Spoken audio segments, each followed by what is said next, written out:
Welcome to another episode of Thoughts Podcast. We are not thoughts, but we have thoughts. True, honest opinions towards success. Join us for another candid conversation and valuable insight on achieving success in life and navigating through today's culture. Hosted by myself, Zakira Casado, along with some incredible guests. We're here to explore you on your journey of triumph. Let's dive in.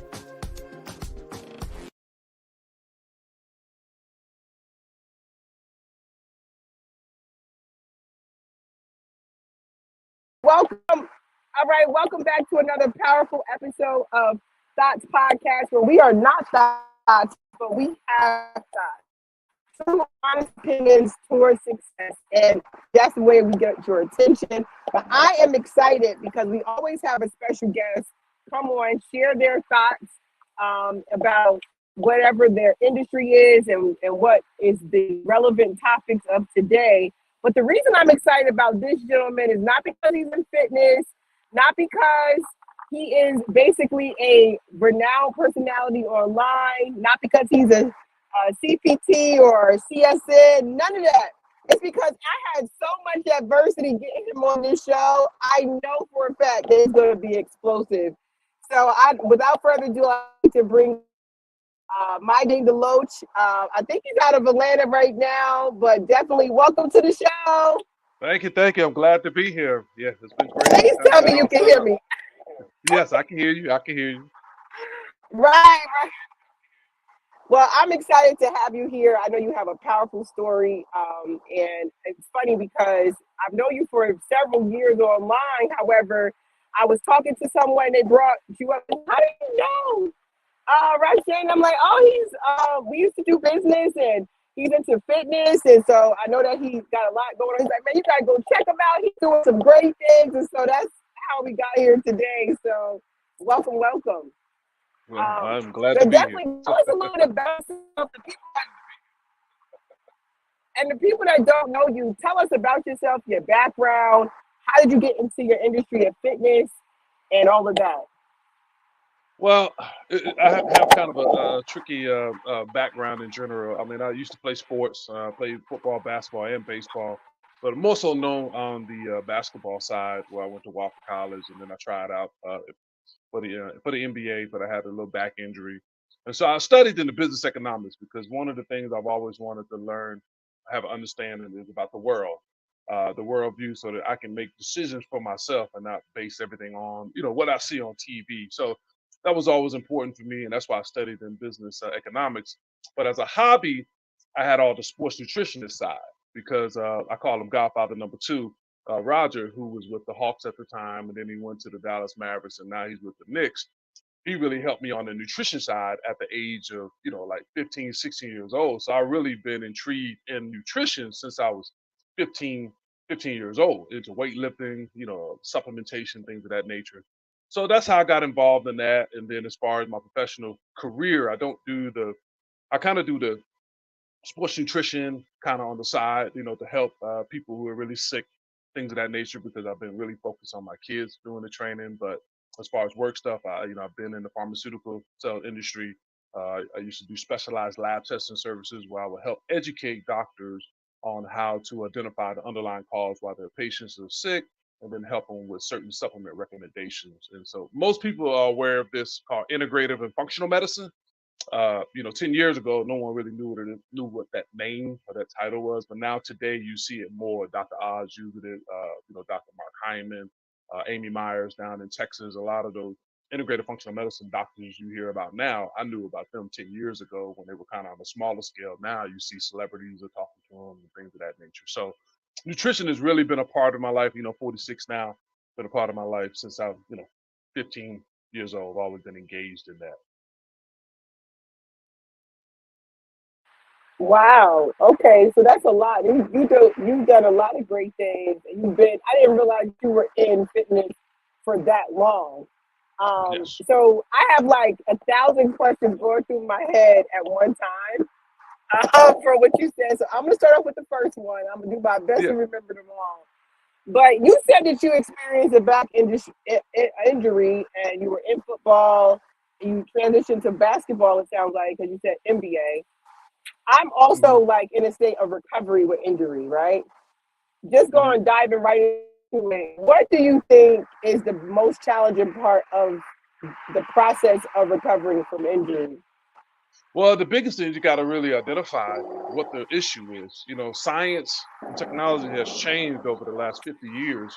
And even when I played, when I had my back injury back in 1999, 2000, I had a robot. They were doing epidural spine in my lower back to help me alleviate dealing with the pain.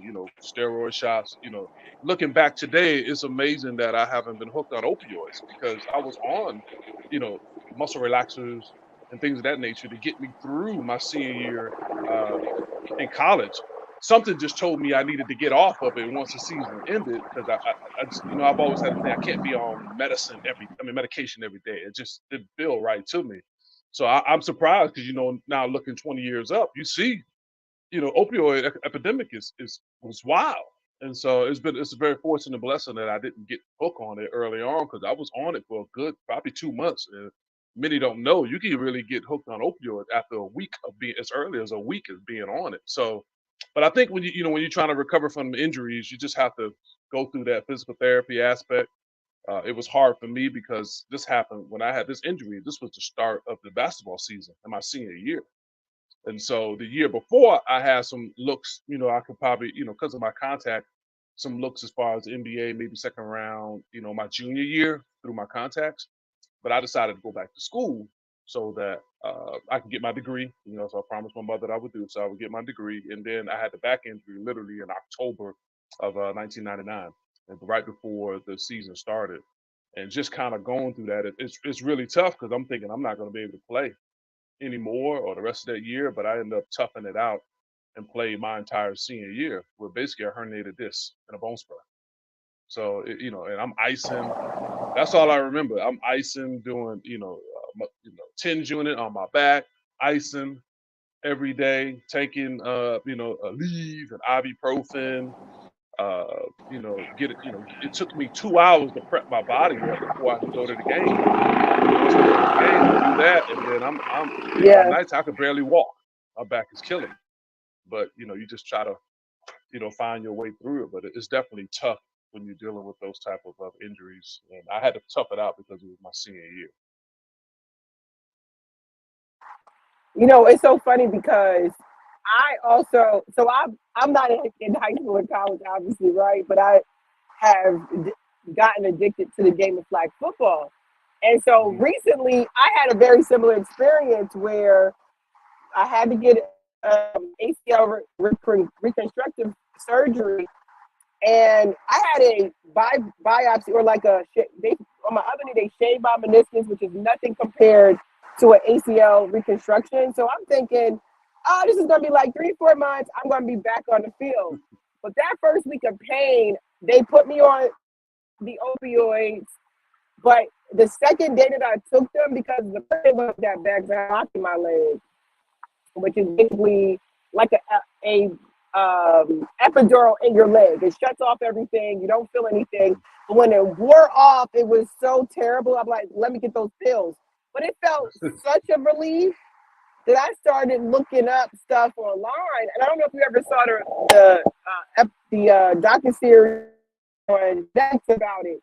But I immediately stopped taking it. And I was like, nah, I can't take this because it was like I didn't even know that the epidemic was so big right now, of Yeah. people being on it and losing their Hmm. lives and their whole family on it. So I asked you that because I'm still about maybe 75%, and I find that it's the mental part of it that's the hardest because even after Yes. you heal, you gotta get through the fact that you are healed and not that you're still hurt. So Yeah. Yeah. And then definitely. age is a factor So too. yeah, You're doing this as so you're then older, so I know that age is a factor too.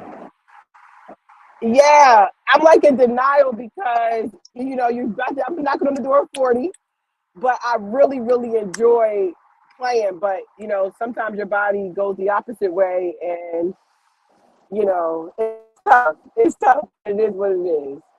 Yeah. So Yeah. yeah, And and then you so see it a can you lot of explain injuries to the too. people? No, go ahead. No, I was gonna say you see a lot of these I'm injuries, and sorry to part hear of it you. is because of. Oh, can you hear me? I know it's breaking up. Can you hear me? Yeah, I can hear you. I can hear. I think Okay. you got a slight delay. I can hear you. Okay. So one of the things that I found out, I think a lot of reason why you see a lot of injuries are happening. See, back in the 30s and 50s, when you had the Great Depression, you had people were eating like chicken broth soup, or they were getting all that glucosamine syndrome, things through the food that they were eating. And so that's all helps for your ligaments for your body. But if you look at how we eat today, I know when I'm doing meal prep, when I used to be trying to, get lean, I'm eating chicken breasts, brown rice, broccoli. And if you look at the foods you're eating, you're not eating the foods to help replenish those ligaments. And so you have to take supplementation. So I think that's why you see a lot of injuries with the youth. I see it all the time. And some of it, part of it is because they're not properly warming up their body, but it's because of the nutrition in the food is not as dense as it used to be, and so our body is just not handling it's not recovering unless you're taking supplements like I have my son do. Unless you're taking things like calcium, your glucosamine, and taking joint supplements and taking your vitamin D3 and many other supplements you take for your joints, you really hurting yourself. And that's why you see all this bone on bone stuff people are having. It's just because we're not feeding our body those nutrients we used to get every day in our body now. So that's a big problem. And that hurts with recovery as well. I mean, there's a reason why athletes were going overseas in Germany Yeah. for years for stem cell treatments and different technology. I mean, it was illegal here in the United States, but you can go to Germany, Costa Rica, different area, and get these type of stem cells. But now you're seeing stem cells is being used more here in the United States. But it's crazy because it was all because of the money. They wanted to be able, they didn't want all that money going overseas and not here in the United States. So they finally came on board. But that's a whole different topic there. Yeah, I Medicine. was going to ask that because stem cells are so powerful. Why do you think it took so long to get here? But you kind of answer Yeah. that question that it's an economic thing and not because, Oh you yeah. know, The yeah, FDA approved. It wasn't FDA approved, but I laugh all the time when I see on posts, people can give healthy herbs type of supplement recommendations for people, and then you always get I'm gonna call them idiots. I can't stand it. But oh, is the FDA approved? Like I understand what the FDA approval process is about for medication and different things of that nature, but I can tell you almost every quarter I see stuff that's been approved by the FDA now causing cancer, now causing all this other stuff. So it's really a dumb claim, in my opinion, when you're asking these questions about herbs and asking, what is the FDA approved? Well, that doesn't necessarily mean anything either. That just means a clinical trial was done. They did a study. They looked at the efficacy to see if it worked and look at the safety and then look at the adverse effects. And then if it's over a certain threshold, then the drug is approved. Now, we don't know what the side effects going to be 20, 30 years from now, but hey, it got approved. So that's one of the things that drives me nuts when people, ask those type of questions. When you have herbs and different things that's been around for thousands and thousands of years for health, but all of a sudden, you sick and you questioning, can I take these herbs? That's good for your body. Is the FDA approved of it? No. If it's not making the money, it's not approved.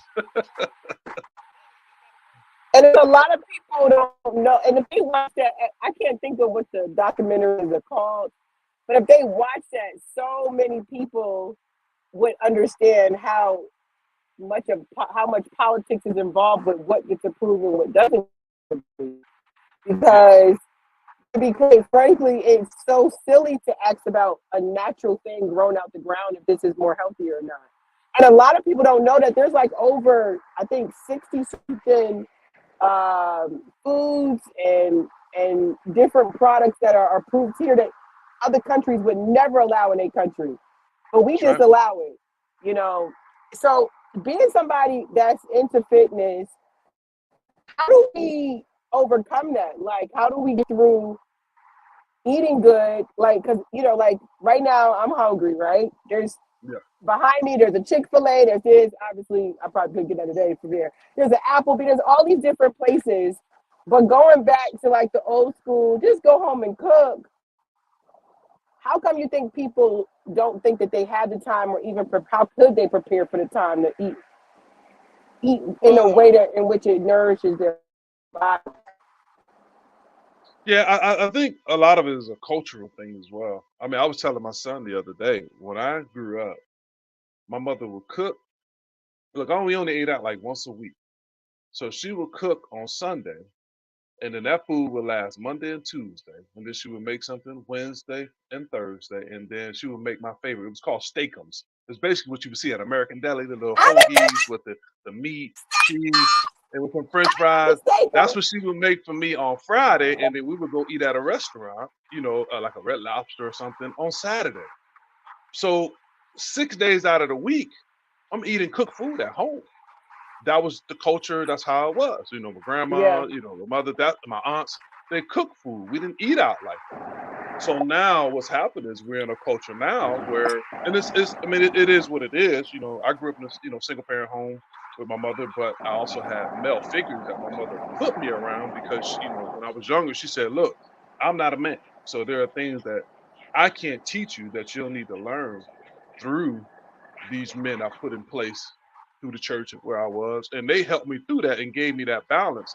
And so I'm thankful that my mother, had that. But basically, what's happening is you have a lot of independent mothers out there where, they have the kids, and now, they just worked all day, and now they got hurt. I'm trying to prepare the food, and sometimes just quicker, just go pick up something McDonald's right up the street. It was cheaper then. You got the dollar menu, all these different things, and it just becomes more convenient. You're paying for that convenience of those foods, but in reality, that's just not healthy. So it's the time. Because think about it, when it's time to lose weight, right? You get on a diet, I have to put someone on the plan. There's nothing in my plan that says go to Chick-fil-A, go to McDonald's, or any of that other stuff. It's the get your chicken, get your fish, your ground turkey, go get your fruits. It's stuff you're going to have to go to the grocery store to get. You see what I mean? That takes it back to the old school. And I never forget this, a guy named Kai Green, he was a bodybuilder. He said Tupperware is the key. Because he mean packing up all that food everywhere you go. You got to put everything in the Tupperware. But we get tired of eating the same foods over and over. So that's the challenge. We're not cooking at home like we used to, and we're eating out or we're on the go, and we've become accustomed to that. Probably the only time we may cook something might be that breakfast, but most of the time you're eating out, and like I told you earlier before, eating out and those foods are not giving you all the nutrition that you need for your body. And that's why you see all these GI issues people are having. Right. I mean, I remember being in the, when I was working in the labs, we had a McDonald's and French fries that was 7 years old. Still looks new. So imagine we're eating that. It's not even breaking down right there in front of you. Kind of mess you up when you think about it. But if you do an apple, you leave it out, it's going to rot. So that means it's going to digest in your body. So you got these foods that's not even breaking down after 8 years. The French fries look the same. The cheeseburger look the same. Right. So that's what we put in our body. And, it's like that's what you're dealing with. And that's why you're seeing a lot of issues with health and sickness that's going on out there. It is because of that. But there are things you can try to do when you go out, like the Wendy's, they have the chicken salad. So if you went to Zaxby's, you can get certain things, grilled chicken, get the right dressing, and that's your best option. So you always got to try to find. So when I used to put meal plans together, I always put out maybe 6 or 7 places that you can eat out at.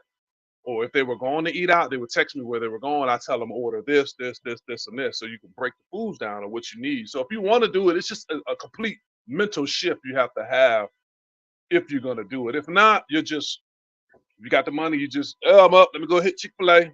All right, cool. And then it's 2:00. All right, let me go ahead and go hit this Bojangles or something. Get me a little chicken sandwich with some seasoned fries that taste so good. You get a whole biscuit on top of it. But and you do that, and then you get to dinner, and then you're like, I'm tired, and then you go pick up something else. It's so crazy because my sons are older now. They're both in their 20s.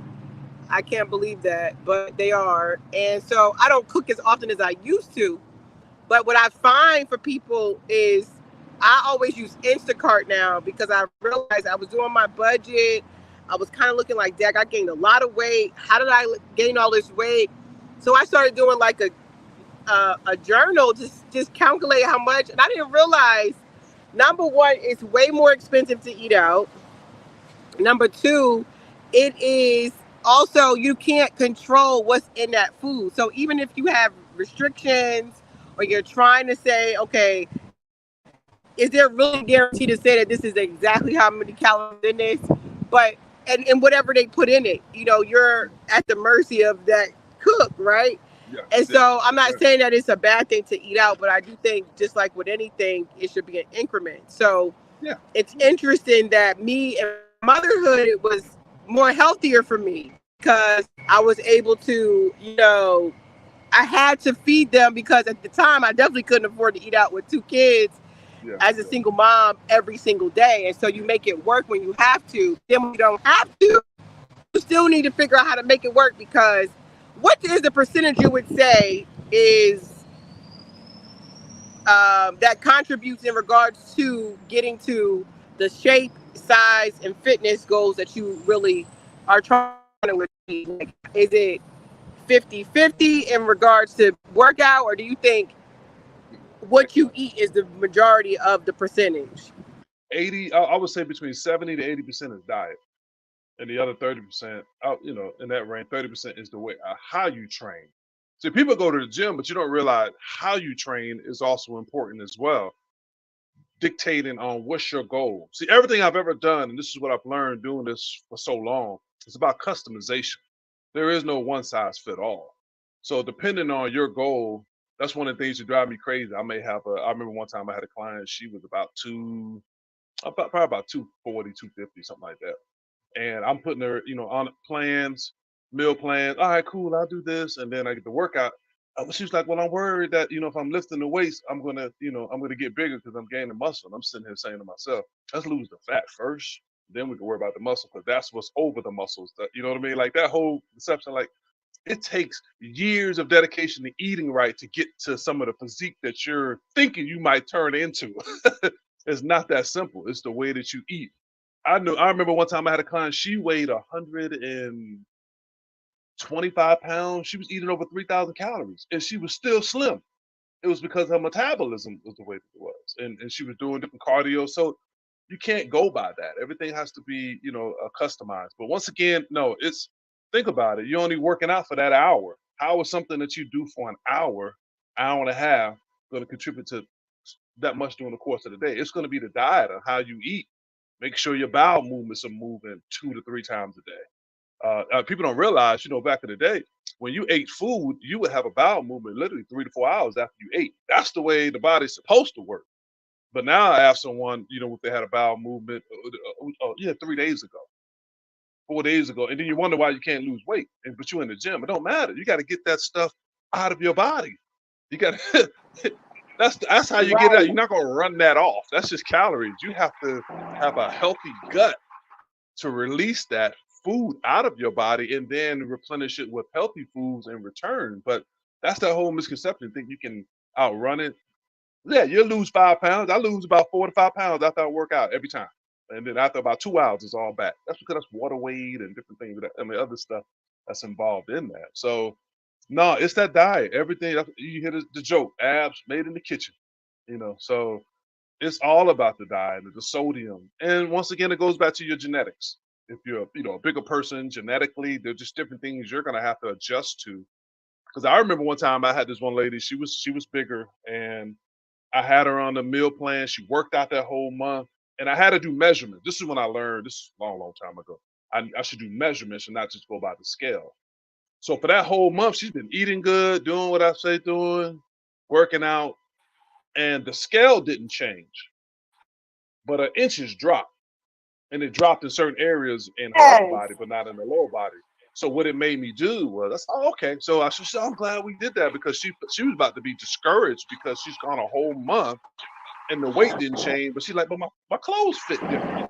And so I had to change the training a little bit because her legs Yeah. were responding more. So her legs were getting thicker, but the upper body was getting smaller. So I had to tweak what I was doing to her leg training. But once again, it's about the inches and how you feel. So it's so many moving component parts to it that you have to do. And unfortunately, in the world today of fitness, you don't have a lot of people that go that detail. When you go sign up for a membership, they just like, oh, they got a little book. Most time I feel like it's a counseling session. I'm like, shut up and work them out. Like if I'm training you, the only thing you're gonna be saying is, how many more? I hate you. Like Right. that's what people Right. say. I'm like, oh, okay, you still can talk. Give me 3 more reps. Like I ain't got time to do no counseling. I'm here to change your body. And so that drives me crazy. People spending all this money for these Right. trainers, and y'all not doing anything. You ain't sweating. Trust me. You have an hour with me, you're gonna be sweating, barely can breathe. and you're gonna be yelling at me, and I'm just gonna keep telling you shut up, and that's it. And it's just gonna go over my head. That's how you train people. You gotta push their body so that they know how to train and the intensity that you have to have instead of just going in, hey, what's up, on the machine, watching a movie, on the cardio machine, doing that. I'm like, well, you're not. Your heart rate needs to be certain levels, and it's just. But I can't fault that because everyone can't understand that unless you get educated in that, and that's why people get bamboozled all the time when they see stuff online. All these because they don't know, and that's what I deal with parents and the kids, athletes. They don't know, And So I totally understand that because I feel like if your trainer does not make you feel like, okay, I would never do this if I was by myself. You know what I'm mhm, saying? I yeah, think that's a good trainer because if I'm like hating you at least one or two of the sessions, because after a while you're gonna get used to whatever the hell they're putting you through. yeah, yeah, And I also had that experience because if you're trying to lose weight but you're trying to build or get stronger, it's like impossible to look at the scale because I was also getting discouraged because I'm like, I know I strength train because I just got off of an injury. Like hmm I don't want to be this size. Like I've personally never been this heavy, but I understand that muscle is heavier than body fat. yeah. However, it still is that scale will have you going through a Oh lot yeah. of turmoil. So how often should you weigh yourself? Well, if you're trying And when to, is let's there a say, time? Is there a yeah, time yeah, in the day? yep, yep. You want to do first thing in the morning. You never weigh in the end of the day. You should do first thing in the morning, no clothes on. Basically, first thing in the morning is when you want to weigh yourself. And the scale, and if you're trying to, let's say, for example, you're trying to do a diet, or you're trying to, let's say, I'm trying to lose 20 pounds. You're gonna have to get on the scale every day, first thing in the morning. I used to get on the scale first thing in the morning, and then I thought if you worked out in the morning, I would get on the scale again. And the reason why is because I'm trying to measure the workouts, what's happening, how much water weight I'm losing, and different things of that nature. So you want to weigh it, and then you got to write down how much food you're eating, because all that stuff ties together. How much water you got in a day, uh, your workout. What type workout did you do? Because certain workouts are going to burn more calories and may stimulate your muscles or your metabolism better than other workouts. So you have that aspect involved in it. So it's just it's a complex thing, but you should be checking every day so you can get a balance. The only time I would tell you not to check it for females is when they're on their cycles, because obviously the water weight, that's the wrong time to be on the scale during that time period. So I always typically wait about a week after that, then go ahead and relook at the scale again as well. But usually women, they don't like to deal with the scale, but you can't. But once you understand it's not the scale, it's a tool that you need to use to monitor, and that's why you do the scale and you check the inches and you do body fat. You do those things all together, and then how you feel as well. It's just a piece of it. But I feel you. It can do a lot for you. If you worked out at the end of the week, you're down 5 pounds. That's why one of my theories when I always dealt with people is let's do a pound a week, something like that. A pound a week. And then that'll help you kind of alleviate all that tension. Oh, I'm trying to lose 10 pounds. Don't think about the 10 pounds. Just do 1 pound a week for right now. Let's get the principles down. Let's get the basics down. And don't worry about it, because we got to figure out what's going on. Because a lot of times it may take a month and a half before you can figure out what's really working for you. So you got to go through that grind and go through that phase. But that's the job of the trainer and someone who understands that, who's been through it, to make sure I educate you on what the purpose is, not just give you this book. All right, let's do this, let's do this. Like tell you psychologically what's going on, how's your day going, feeding positive energy into your mind. Because that's also a big component, because there were a lot of clients I've had that were on antidepressant medicine, and I had, and they end up getting off of it after working with me, because once I know someone is on that, typically what I would try to do is have them watch like inspirational videos. I have all these videos that I watch. I have like 70 of them. And what it does is feed positive energy into my brain and my mind. And so what you find is people, and particularly women, they start feeling better about themselves. They see that positive influence, because at the end of the day, we get negative energy every day from media and different things of that nature. So feed that positive energy, and then you see the progression through your workout. It just makes you feel all together. And you find a lot of times is some of this stuff is self-inflicted.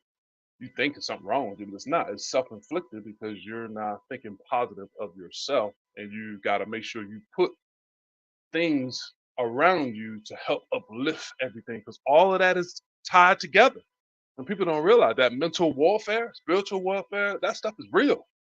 And if you allow yourself to get weak on that, that's why I'm real big on being strong-minded mentally in life in general, in job, no matter what it is, you got to feed that positive energy in you and walk in what you need to do. If not, everything else will consume you, and then you talking about I'm depressed and all this stuff, and that's a mindset because you're allowing it to come down because you're allowing your self strength to get weakened mentally. But that's a different topic. But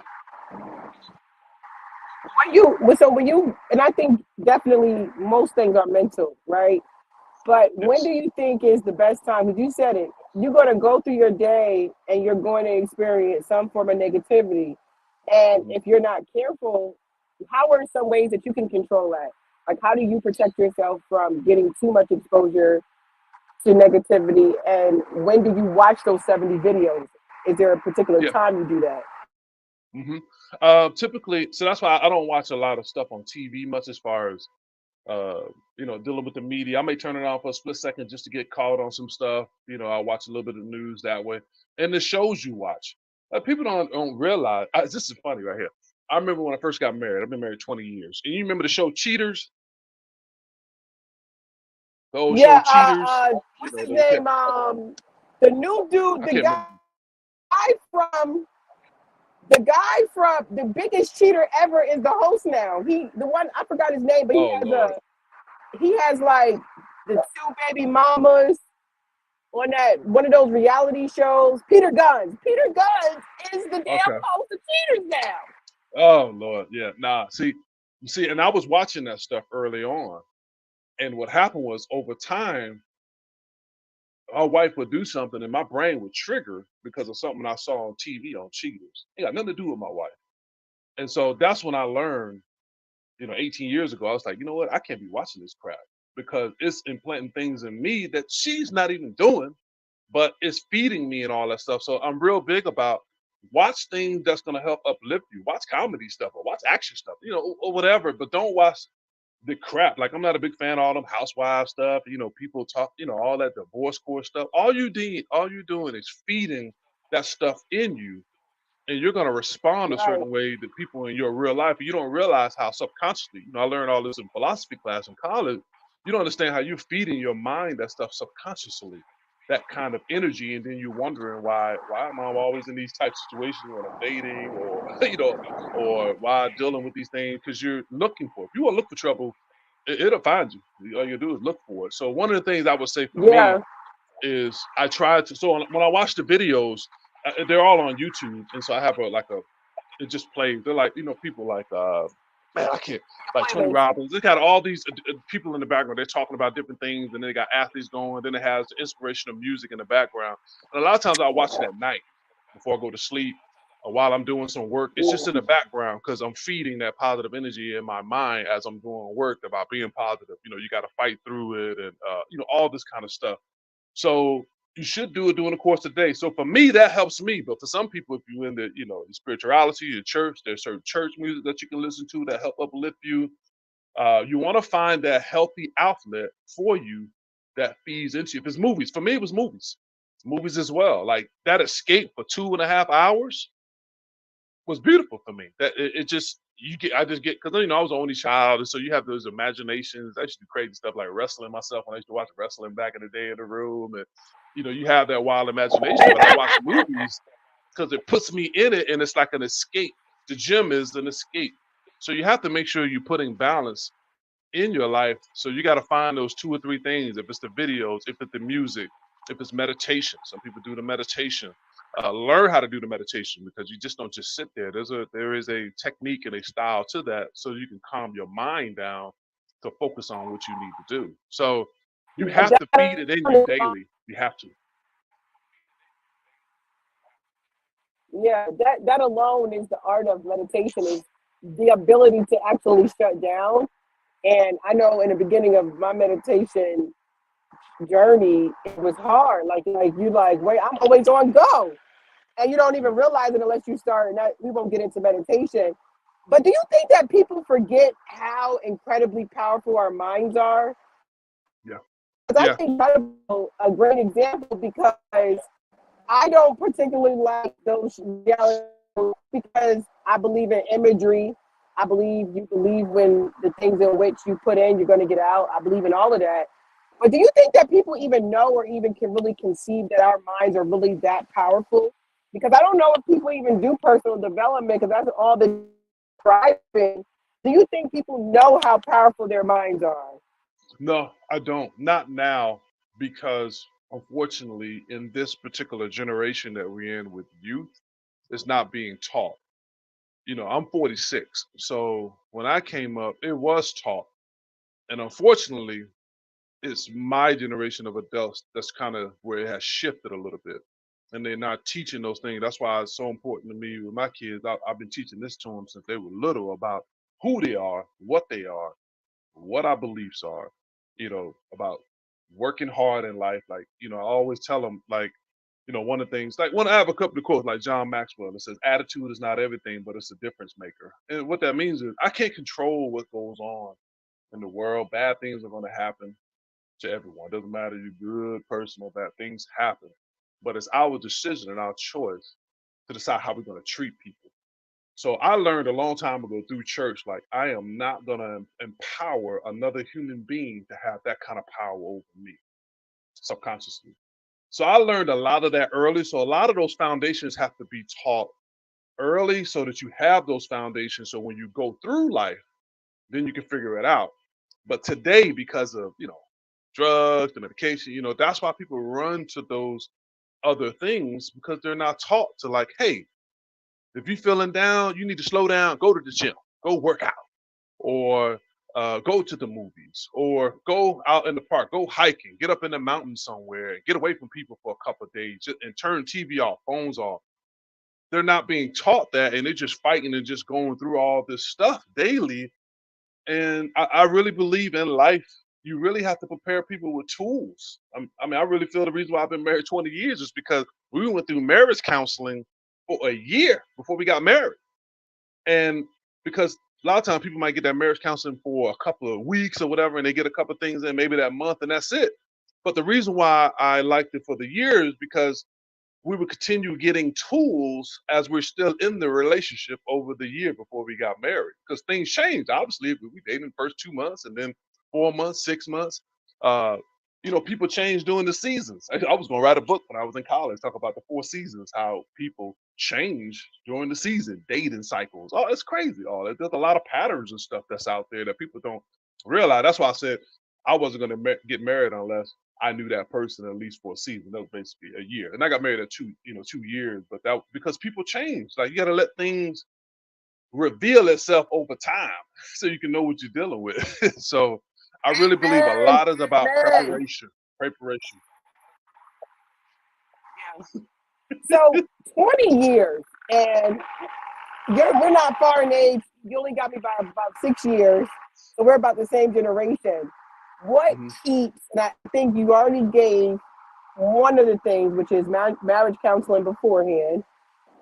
But even after marriage counseling, 20 years is a long time. And congratulations to that, because I think that alone is an accomplishment a lot of people are struggling with.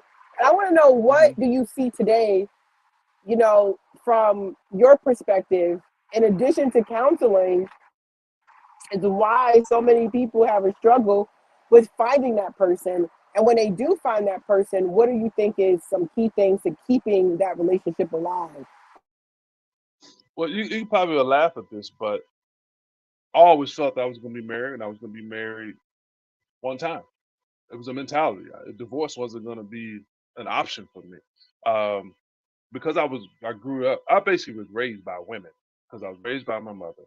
Her girlfriends raised me when I was younger. And so when I was younger, I was a sponge to listen to what women were saying. People used to make the joke, they called me the Renaissance man when I was younger. They said, you the one walking around with that wedding band in your pocket, ready to get married. And I was one of those younger, because I didn't have my father in my life. I wanted that early. And so it was a mentality. I knew that I was going to get married.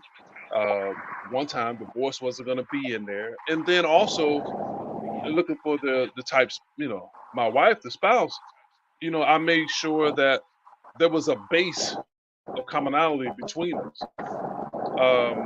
I went through an experience, I was engaged one time before. And, uh, one of the things I learned from that is because I'm a positive person all day long. That's kind of how I am. And I remember the last person I was dating, she was like, man, you can't expect people to be that way all the time. And you just can't expect that. And so, okay, because I always thought women were emotional and you want to communicate and all that stuff. And then when I realized, affectionate, and then once I started, dating more, it seemed like a lot of women weren't that way. And part of it was because of past relationships they have been with. So a lot of times I used to feel like, well, I could change. If they get around me long enough, they'll change. And I realized as I got older, that wasn't the case. If they haven't changed mentally already before then, that may be a hard process of trust or different things they dealt with in previous relationships. So, I really think, so for me, it was a mental aspect. And then I knew I wanted an independent woman. See, I'm strong in who I am mentally. I didn't care if she made more money. When I got married, she made more money than me. So what? At the end of the day, there was an understanding of my role and her role. It was defined and how we're going to raise the children. And then we had the tool we used to do was what was called like a temperature check. We would do one every month. So basically, be like, hey, all right, we just went through. Is everything good? Anything that I can improve on? Anything that I can work on? Any issues? Let me know. Because I hated that. Hey, let's talk. I used to get that crap early on with me. I'm like, man, I'm tired of this. Let's talk stuff. That means that been stirred up for a few days. Like, tell me now. I ain't got time for all that because I'll just keep going unless I recognize something. I ain't got time to be reading minds and all this stuff. If there's a problem, you need to tell me. I'm not gonna be. Well, you should know. No, we don't play them kind of games. Like if something's going on, speak up your mind because I'm being busy and I may not be catching up on all that stuff. So that's why we used to do the temperature checks all the time to make sure everything's good. And then the rule of it was whatever is shared, don't overreact. See, that's one of the things you learned in the marriage counseling. Like a lot of times women may say they want men to be more open and share things, but then they share something and then you like chew them out. That was a dumb idea, or why are you doing that? That kind of stuff. And then the guy closes up and don't say anything. So I learned that early on, and my wife did. Like, hey, when you're in that sharing mode, share it and then try to work through it. See, one of the things I learned is you can't take stuff and like do it like personally. It's like it's about me, it's about me. And I think one of the reasons why it's worked out with me and my wife is that when I'm making decisions, I'm looking at what's the best for the family. It's not what I think I should do or what you should do. I'm just being supportive because she's, a go-getter and an independent woman. That's what I married. That's what I wanted. My mother was that way, independent. I'm not fear about all that. Hey, be out there, dominate the world. Don't bother me. I'll be right there chilling. And then when it's time for me to say what I need to say, I'll say what I need to say. We work things out together. And I think the issue today is people got these hidden agendas that's kind of going on that you don't really discuss. And I think the communication aspect and just kind of having some understanding, like what's your dreams, where you want to go, and walk together in that process because you will change in those years. Certain things do change. But what you try to keep is at least that foundation is the same, your beliefs, how you want to raise the kids, and just try to talk through those things. Like I've been married 20 years. We probably have had maybe 4 arguments in 20 years because I don't do the arguing. I set that tone early. Like I don't do arguing. Let's talk, communicate. You need a second, fine. But that's how you got to deal with things because people say stuff and get by. Like, keep your hand to yourself, like all that stuff. Like, I don't do all that. People, I'm an alpha male man. I'm strong. I got high testosterone. Like I don't want nobody touching me. I'm a warrior, and I don't have no shame about it. That's how I was raised. I'm a man. I'm a protector, and that's how I am. So I don't care, women, man, don't put no hands on me because I don't know what that trigger is for me because that's the protective mode. But she understands that. So we don't that doesn't happen. Right. Or she like that crazy. I know he can't be. He's a teddy bear and all that, but don't trigger him by putting your hands on him or talking to him that way because that doesn't work. So I think a lot of times if people would just sit down and go through their past, some of the triggers, learn your love languages. That's important. The love languages, my love language is touch. My love language for my wife is service. So my wife don't like to be touched all like that. She like, stop. Like me, I want to be touched in hell. But if I go cut the grass, clean the house, oh, it drive her crazy because that's her love language. If she Oh go yeah. cook and clean, that doesn't trigger me. I'm like, you're supposed to do that. That's what I was raised on it. But if you want to get my attention, then it's the Yeah. touch, it's the hug. So it's about understanding the love language, and don't get mad at why yours is not this. Just understand that's what it is. Try to work towards that sometime to help that, and then you work it out, and then you go through life, and the kids will keep you busy. So it's. I really believe it's a lot of what you believe mentally.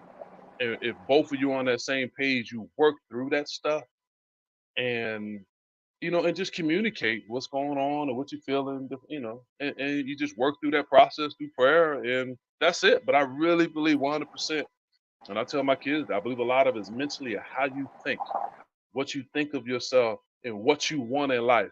I mean, well, think about this. We're at such a unique time in history. If my son said he wants to be the president, African American male, he can be one. Could he do that 40 years ago?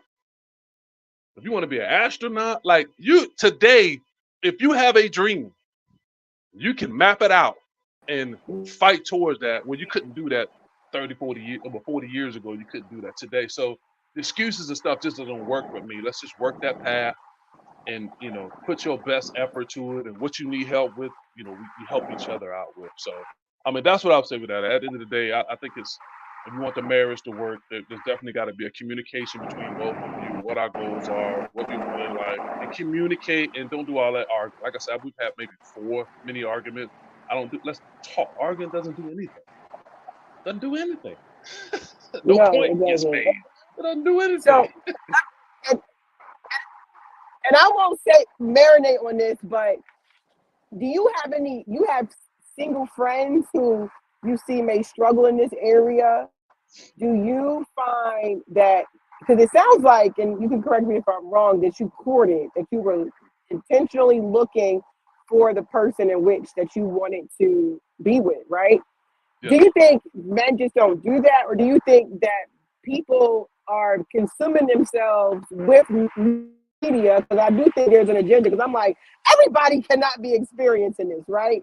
But do you Yeah. think it's that men and women just are looking for that, or do you think that it's just a matter of which we're just being consumed by this? This is what it is. Yeah, I think now it's harder because there are not a lot of things out there now that's showing you what good looks like. When we grew up, we had Cosby shows, we had all these TV shows, family shows that were on. Like I said, what you see, I used to talk about this all, your eye gates, your ear gates, things you hear, how they affect your heart, what you see. We were seeing all those family shows all the time. Turn on the TV now.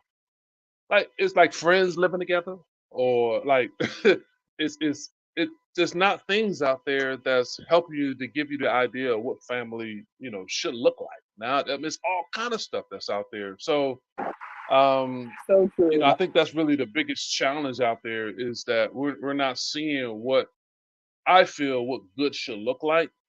And a lot of the ones, as far as single, it's funny because when I was in college, I used to hang around a lot of guys. I hope they listen to this, they're gonna be laugh. Like I was a kind of the popular guy, but I didn't really care about all that. I hung out with a lot of like what I would call nerds. That people would call them nerds. I didn't, because they were regular people. It's just they were really, really smart, and a lot of people didn't really talk to them. But for me, I was always drawn to people who were quiet, and all the guys. Right? This is hilarious. So I used to teach them. They would help me with my schoolwork. I would help them how to talk to women, like how to just talk, like just normal stuff. I'd be like, hey, watch this. All you got, this girl about to come down. All I'm gonna do is say, hey, hello, have a good day, and keep on going. They standing behind me. I'm walking. I'm like, hey, have a good day. They be like, oh my God, I can't do that.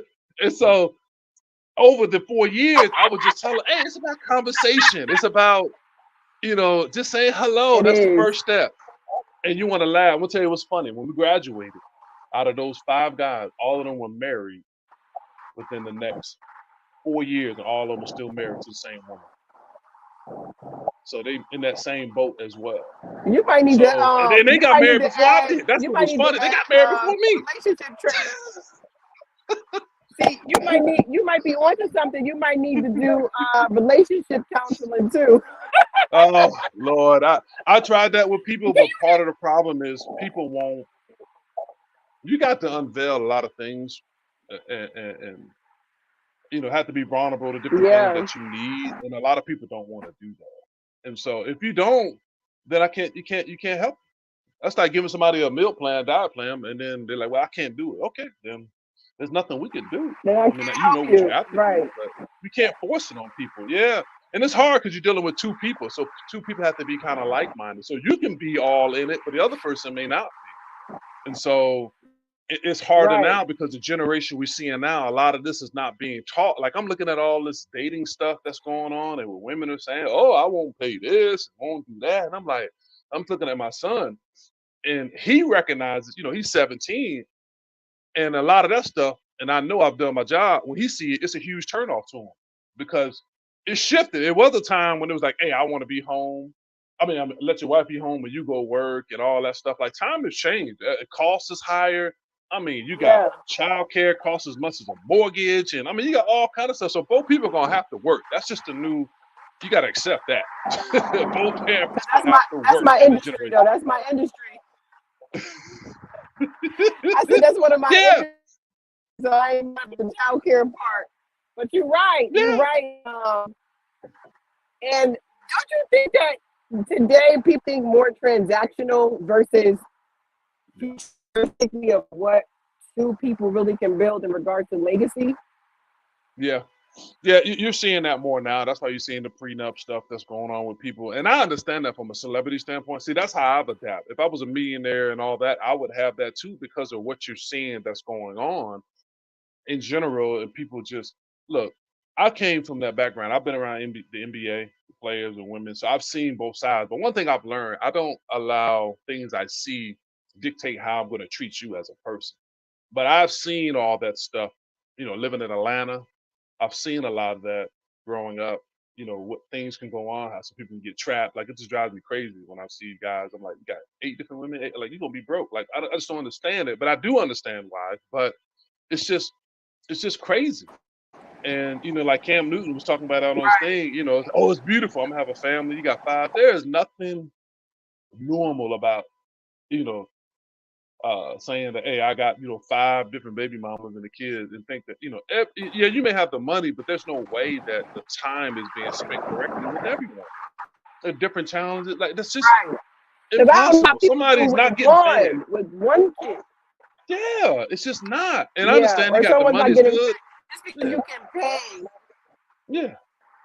You think you just can because you pay, have the but the money is reality is, fine? in order It's for not. him to maintain that reality, Hmm. yeah, and it's like crazy because you think that just because you have the funds that makes it okay, but you really cannot. I don't know how people deal with multiple people because I usually have to squeeze in time for myself during the week, let alone me, this kid, me, this family, me, that family, me, that family. That is a Yeah, lot to deal with. So yeah, I totally agree with you on that. yeah. All the different women they have. You talk So about the one of the kids, but you things have to that deal we with the like, women as well. yes, their emotions, all of that, Hmm. all of that. So Yeah. something I wanted to shift because I don't want to hold you hostage because I know we've been on for a little bit, but I always take a moment to do true, honest opinions towards success T, which is usually we talk about something that is relevantly happening today. And I want to talk to Hmm. you about this up and coming election. And my Hmm. question is, with all things that's going on, and I'm not asking you who, we don't want to get too political, but Yeah. do you think it's a possibility with Donald Trump being a convicted felon that he can still become the president of the United States? Yeah, I actually think he may win. And it's interesting you bring this up. Like I said, I'm a business economics major. I don't really get caught up in Democrat, Republican, because at the end of the day, they both serve the same master. The job is to confuse the people as much as possible, not on the topic, make the infighting, and then nothing gets done, and they get reelected every 4 years.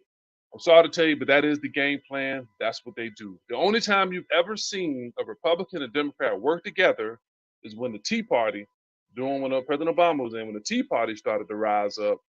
And then the Republican Democrats started fighting, like, hey, we got to fight and kill this because now we can have a third party. That is the biggest threat to our government, that we have a true third party. And so for me, it's about, because, my son asks me sometimes, like, as far as even my daughter, like, why would someone vote for a particular candidate, even though they act the way they act publicly? But what people don't understand is a lot of times people are not voting for that person, they're voting for a particular policy. So you're right. There was, when Trump won the first time with Hillary, there was a lot of African American men, business owners and businesses that voted for Trump. Why? Because they knew they were going to get tax cuts on capital gains. It was already high. So they knew they were going to get tax cuts on the capital gain. They knew they were going to get personal tax cuts. And they felt the economy would do well. They were worried about international affairs, but like, hey, I'm not going to deal with it. So they were thinking about their pockets versus another person that's talking about coming in, raising taxes on everybody, per se. So you have to look at the whole thing. And so it gets muddied up. With Trump, I think it's in today's environment, it's almost impossible to have an intelligent conversation with anyone on either side, because I can tell you it's not raining, the sun is outside, and you're telling me it's raining. I'm like, how do you argue against that? The reality is people are going to vote for who they're going to vote for, no matter what they do. And what Trump has done is, back then you couldn't have any of this kind of stuff going in your background, else you got put out. You couldn't run. No, But now no, it's like, you could oh, it's just not. Trump. It's just Trump. That's what he do. That's just Trump. That's just Trump. And so it's like all these excuses are made, and then the age, both of them old. So what are you talking about? Both of them old. It's just, you can't have intelligent conversations, because at the end of the day, their job is to cause confusion, and nothing gets done. And we don't. And it's our own fault as a people, because we keep letting them get reelected and no one's holding them accountable. They're out here. I don't ever hear uproars when they just did a 2 o'clock in the morning. All of them did a pay raise last month for themselves. You don't hear nobody complaining about that. you know, when the government shuts down, the politicians don't lose no money, but the firemen, all teachers and all that get pay issues. Like, why nobody fights about that? I feel like there are easy things that we can talk about and that we should all be unified on, but we get caught up in the dumb stuff. And so nothing gets done. And the reality is people vote for what they personally feel like they may get from that particular candidate, crazy or not. If you just look at certain policies, I really feel the Republican Party has been hijacked on, with a lot of things that's going on in the Trump party. But if you really do test, you'll find yourself 60-40 either way. No one's 100% either way, but no one talks about that. Right. That's why I'm more of a conservative per se. I'm more, of a conservative side, but it's just, wild, and it's bad, and it's unfortunate. But the playbook that the government is using is working on point, as it has been for hundreds and hundreds of years. It's a distraction, and we're the dummies Yeah. in it, and not holding people accountable. See, I totally agree with you, because it's like, with me as somebody that's in, I work for myself. I would be a fool to not say that I don't agree with certain things and I did not benefit when he was in office, right? Yeah, And then I would say, okay, no, there's no way. I would also be foolish to think there's no way he's going to get elected. When I remember, like, to this day, when I was sitting in my kitchen and they were about to announce who won, and I'm like, he's going to get elected because he said the grabbing the women by the punani thing, right? yeah, I'm like, there's no mhm, way women are going to support him. And sure enough, he won. And yeah. so I say all of that to say, I agree with you 100% in regards to that, for sure. Yeah, it's unfortunate. It's a lot of things So, that need to be met, and it's just not being met at all. And our system is broken to the core. We have debt ceilings. I mean, I ask when I'm on my Twitter page and I talk to other business people, I'm like an economist on CNBC and different things of that nature. I ask them, what's the end game? Like, how can you accumulate all this debt? And this is both parties. So stop the mess. This has been going on for a long time. And like, are we going bankrupt? Like, what's going on? What's the end game to all this stuff? So I really tell people, you really need to get informed what's going on, making sure the debt because, make sure you're able to get the debt because I believe debt is the biggest. And this is why I talked to my son about this and daughter about, you want to go to school, you want to come out of there with the least amount of debt as possible because that's the stronghold that gets you. When you come out of school, you have student loan debts, then you got to get a car, get a place to live and all this stuff. Now you're already in debt, got the credit card, and that's how you get all strength tangled up in the system. And then 10, 15 years in, you're just barely trying to make it. Then you get married, then you have kids, and that makes it even worse from that standpoint. So we really got to do a better job. Our system, and the system's not going to do that. And people just have to understand that. You just got to go back to the beginning of the time. No. If you ever go to the history channels and watch, they talk. If you look at how the Rockefellers and Chase Banks, like all these people, how it all got started and all the things that they were doing, people don't even realize there's cure for cancers and different things like that. But people don't dive into it, don't realize like over 100 plus different naturopathic doctors have been mysteriously killed over the last decade. Okay, you figure that out for yourself. What's going on? Like the stuff is there, but See, that's money, crazy. power is all involved in this. But you can't talk about it because you have to be weary of it because that's all a part of the system that's out here, the machine that's out here. And if you buck Yeah. the system, you're at risk. And you get these mysterious situations that happen to people. Um, you know, I'm trying to figure out how somebody run out in front of a train. When we had the housing crisis, the person, the guy, Right. one of the CEOs somehow ran in front of a train. Okay, supposed to be talking on a hearing, letting us know what's going on, and now they dead. How did So that happen? it's like just be smart and just you can see what's going on. That's kind of like an herbalist showing up missing as well. How Dr. Sebi died. All very, Yeah, very that's a huge mysterious. one. And Oh yeah, it's been over before we 150 plus. before we start getting towards right, before we get to the wrapping up, I know going on your page and seeing some of the things you posted, you overcame cancer, and kudos to that. How how was that type of experience, and like, what were your mindset, and what were you thinking from the process? Like, how long did it take for you to get through the whole process, and what was the mindset of you being able to do such an incredible thing? Yeah, so I was diagnosed with multiple myeloma cancer back in probably about a week before Thanksgiving in 2021. And so it's basically bone cancer. And so when it That was happened, recent. because I was having some rips. Yeah, it's recent. Yeah, yeah. And so, I was having rip pains, and then I had my primary care doctor, shout outs to Dr. Croker.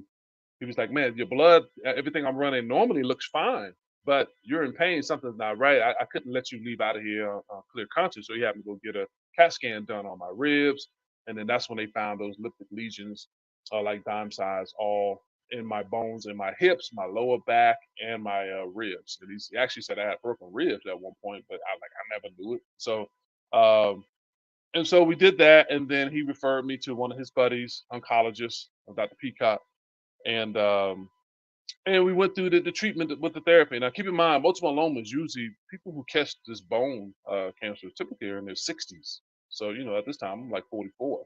So that was a shocker there. And so once the doctor told me, I think I might have had a half a tear for a half a second.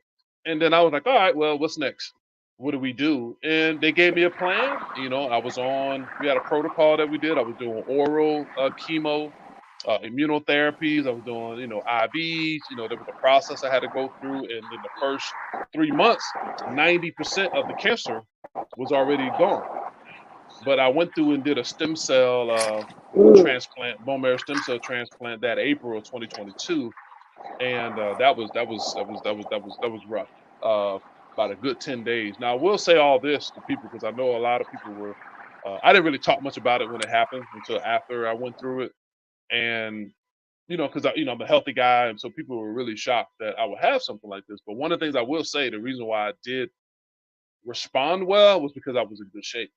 So when I got the chemo, when I was doing through the chemo, I was still working out, and different things of that nature. The pain was going away from my ribs. I was still working out at the gym, getting these chemos, getting all these steroid stuff done every week, getting these IVs done.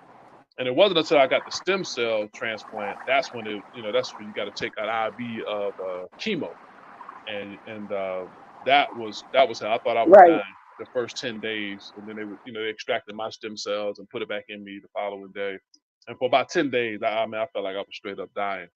And I recovered after that 10 days, started feeling better. About 35 days after, once I got the port out of my shoulder, my chest area, um, I was back to working out in the garage on day like 40 in the house. So, but yeah, it Wow. was a tough process. And then now I'm going. I just did my actually last month. I got my results for my 2-year remission. So I'm still in remission because it's not something that's Oh, curable. Uh, oh, so, I go to oncologists once every 3 months. They check on me, things of that nature. But I have the annual one now because when you get that chemo, it wipes out all your immunization, all your shots, everything you had as a baby. So over the last 2 years, I've been getting all these vaccines and shots like every other month. So I'm finally finished with all that now because I just hit my 2-year remission.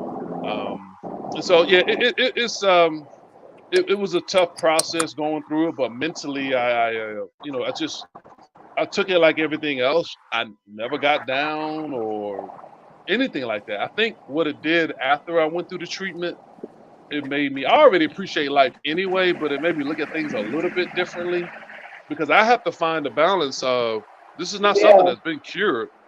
Rumor is it's going to come back. I don't know. You don't know how long. It could be 5 years, 6 or 7. We don't know. And so I have to deal with the balance of, and it took me time. Now I'm good about it, but like living through life every day, knowing that it could come back, and then thinking about what I went through to get to that point. Like I'm like, I don't know if I want to go through that again, something like that. So yeah. I can at that understand. time, but it's but yeah. So I'm back to the work, and I do feel like it did give me age a little bit. My bones and stuff. I'm still I'm starting to feel more like myself a little bit. Yeah, but I don't know if that's just me because I'm getting older, but it's just I appreciate life more. I definitely have done things where I'm making sure the kids financially different things that I'm teaching them about IRA Roth account things. I already set a blueprint for them to be millionaires when they get older. That's very simple. It's boring, but it's simple, but it's easy for them. So I'm trying to set them up down the road. And all I ask, God, give me the time to where they old enough where I know they can, take care of themselves and then we deal with whatever we deal with. But Well, I'm over well, it. I don't think about it. I just definitely kudos to you. Yeah, what's I that? think that's amazing that most people who I know, I said what I find that's amazing is that most people I know when they actually go through this process and they find out that actually overcome it, they have the same mentality. It's like, all right, well, I'm sad for a moment, which most things in life I believe is not what happens to us, it's how we respond to it. And I think it's amazing that your response was like, all right, I'm feeling this, I'm sad, but now what's next? I think that's where a lot of people need to develop that muscle where it's like, you got to keep it moving. Like, for Yeah. example, a lot of people don't, and this is nothing compared to cancer, nothing at all compared to cancer, right? But on Yeah. my way home, one of the things that happened was my tire blew. I never had that happen while I was driving. And I'm like, I could sit here and be woe is me. Instead, we're going to solve this problem. And then in between the time of me solving this problem, what can I get done in between? And I think the old saying, don't let what can stop you from what you can do. But I do think that your mentality of, okay, what's next is the most important thing that got you through it. So kudos to the mindset. And it's crazy how things line up and set itself up because you've had this mindset, you kept developing it before that. And I think it's just an amazing story for people that might be going through that. So last thing, last thing Okay. is I show something on the screen, you read it, and then you tell me your response to it, and then we're going to wrap up from there. And first, before we wrap up, we're going to let everybody know, because I know people are probably, how can do you do virtual trainings? Do you do meal plans for everybody, or is it just Atlanta? But I'm going to put this up here before we get into that, and tell me what's the first thing that comes to mind.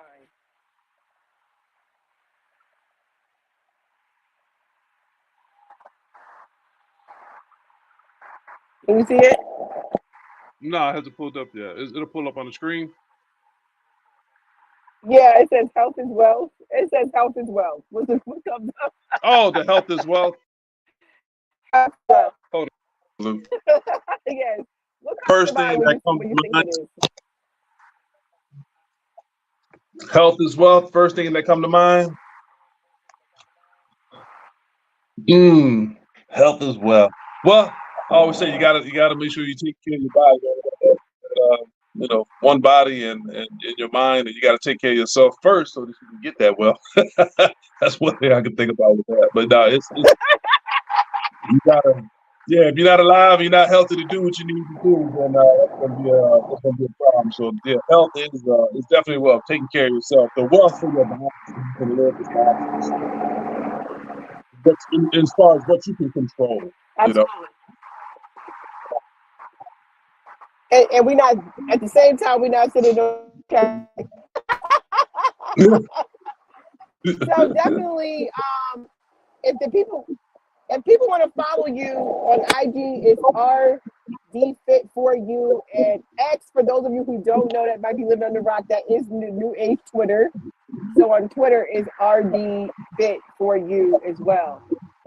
That's right. I just want to thank you so much, Rashane, for coming on and sharing your story, sharing so many things I didn't even think we would unpack that I think will be definitely a blessing to help people get to the next levels. And also, I think it'll be impactful. So thank you for sharing your true, honest opinions towards success. Is there anything that you wanted to share or say that you might have been like, wait, I need to say this first before we get out of here? Hey, all I want to say is, hey, the biggest takeaway from everyone today, man, hey, just put down your plan, what you're trying to do, be positive, feed positive things into your mind, set your goals out there, and fight for it and work towards it. And then, hey, if that doesn't work, move on to the next thing. Don't get caught up in all this other stuff. Stay focused on what your goal is, what you're trying to do, and feed your mind. That's really my biggest takeaway. I try to tell everyone is you gotta feed that positive energy to your mind and to your body, and anything else around it that's not in line with that, you're gonna have to walk away from it. And because, like you said, you talk about health as well, that's gonna affect your health and who you are and others who are around you. So just take it serious on that mental health. That's a word that's being hijacked in general as far as mental health aspect, that terminology in general. But at the end of the day, feed your mind positive thoughts, speak positive energy into yourself, write your goals down, pray about it, move forward, and keep going, and don't allow the world and other people to dictate who you are or take away that joy that you have. Because one thing I've learned in life, the world didn't give me that joy. I'm not going to give it away to them. I'm not going to give it. You got to give it away. So keep feeding it into yourself and be a Right. positive mindset in the world. You pass that information on to help someone else. That's all I have to say about that. And we thank you so much. We have new episodes every single Saturday at 8 p.m. that launches on Facebook, Instagram, Apple Podcasts, Amazon Podcasts. It's going to be heard around the world. Spotify is there. So we want to thank y'all. Like I always say, leave this peace. Bye. Thanks for tuning in to another episode of Thoughts Podcast, True Honest Opinions Towards Success. We hope you enjoyed today's episode, and don't forget to leave us a review, share your thoughts in the comments. Thanks for tuning in to another episode of Thoughts Podcast, True Honest Opinions Towards Success. We hope you enjoyed today's episode.